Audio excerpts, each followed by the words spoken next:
From cannibal crocodile to cannibal flower, there's plenty of predators in our world that like to snack on people. But when it comes to man-eating monsters, the ocean is easily one of the most terrifying places you can find yourself in. From blue whales to great white sharks, it's hard to find a more feared predator than these apex ocean dwellers. That's why today we now be looking at one of the scariest creatures you could ever come across if you in the water, the cannibal flower. This monstrosity is actually known by a few different names, including sea grapes, Spanish dancers, and even the ocean's most poisonous plant. Oh. But we'll get to why this nickname is so accurate soon. This species of cannibalistic flower lives in the warm tropical waters of the Pacific Ocean, and it grows in giant fields that can stretch for miles. It's a common sight to see whole beaches littered with these strange purple flowers. But no one should be fooled by its beauty, because this flower is anything but innocent. Its scientific name is Eichhornia chrysopes, and they can grow pretty much anywhere in the world where the water isn't too cold. And these plants can grow very fast. If left alone, these aquatic plants will quickly spread across a whole lake or river, blocking out all other forms of life and suffocating them. So it's considered a very dangerous invasive species in many parts of the world. But while this monster might not prey on humans directly, it's still one of the most deadly man-eaters in the world. And that's all because of the small details of how this flower works. Each purple flower is made up of many smaller flowers, each containing a single drop of sweet nectar. This nectar is what lures in insects and other small animals who drink the flower's delicious concoction without ever realizing they've just signed their own death sentence.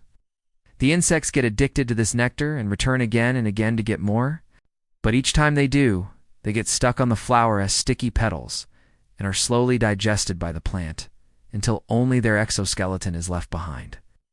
And since these flowers have no natural predators of their own, there's nothing to stop them from growing endlessly and devouring every living thing in the water. When it comes to this particular man-eater, it's best to avoid it at all costs. But that's not always possible, and sometimes you'll need to fight back against this watery grave. But what exactly do you do when you find yourself face to face with a monster like this? Well, let's look at one of the most terrifying man-eating monsters in the world, the megalodon. The megalodon is perhaps one of the most infamous man-eaters in history, and there's good reason for that. These gigantic creatures were over twice the size of great white sharks, reaching lengths of over 60 feet and weighing almost 70 tons. That's why many experts believe that the megalodon was responsible for many of the mysterious disappearances that happened in the days before the modern Navy. It was such a massive creature that it's believed it could swallow an entire human in one bite. Never mind the multiple accounts of fishermen being dragged underwater by its enormous fins. Its bite force was several times greater than a Tyrannosaurus rex, and its rows of serrated teeth were designed to tear through flesh with ease. And while most people believe that this prehistoric shark went extinct about 2 million years ago, recent evidence has shown that it may have died out far more recently. Some experts believe it may have been wiped out as recently as 40,000 years ago, which would mean that humans and megalodons may have overlapped for far longer than we thought.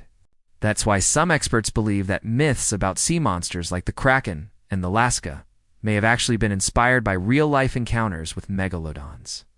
But whether they died out 2 million years ago or 200 years ago, one thing is for sure: the megalodon is one of the greatest man-eaters that ever lived. And while there's no way a human could take one down in a fight, there are ways to survive an encounter with a megalodon. The best advice given by experts is to aim for the eyes. Since the megalodon was such a huge creature, it would likely take quite a few hits to bring it down. But its eyes were probably its weakest spot. If you could somehow get close enough, gouging out its eyes would make it disoriented and hopefully less aggressive. From there, you could try to stab it with something like a harpoon, though you'd need to make sure to aim for vital organs.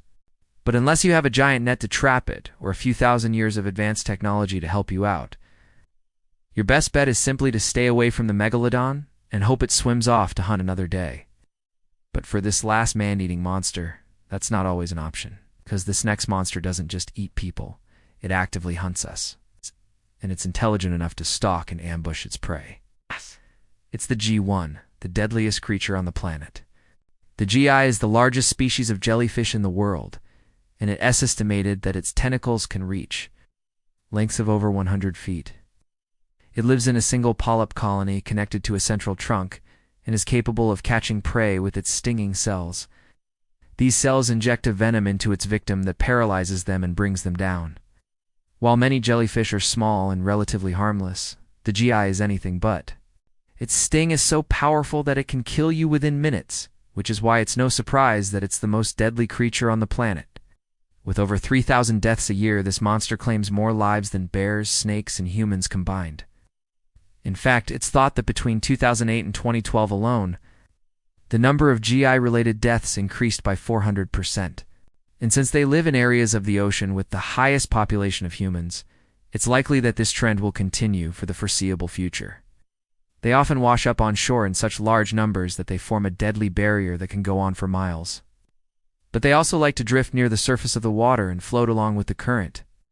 That means that anyone swimming or boating in these areas are in grave danger and could be killed in a matter of seconds. That's why anyone who finds themselves in the unlucky position of being stung by this creature need to immediately head for shore and lay down in the sun. That might sound counterintuitive, but being stung by a jellyfish is worse than being bitten by a shark or a crocodile. And if you're not careful, you could end up dead in the water. Jellyfish stings don't bleed like a shark bite or a crocodile bite, so it's easy to panic and start thrashing around. But doing that will only agitate the unfired cells and make the sting worse. Jellyfish stings are the only kind of wound that needs to be treated with vinegar, so make sure you find someone who can help you as soon as possible. Now check out terrifying things found deep in the ocean that will make you never want to swim again. Or click this other video instead.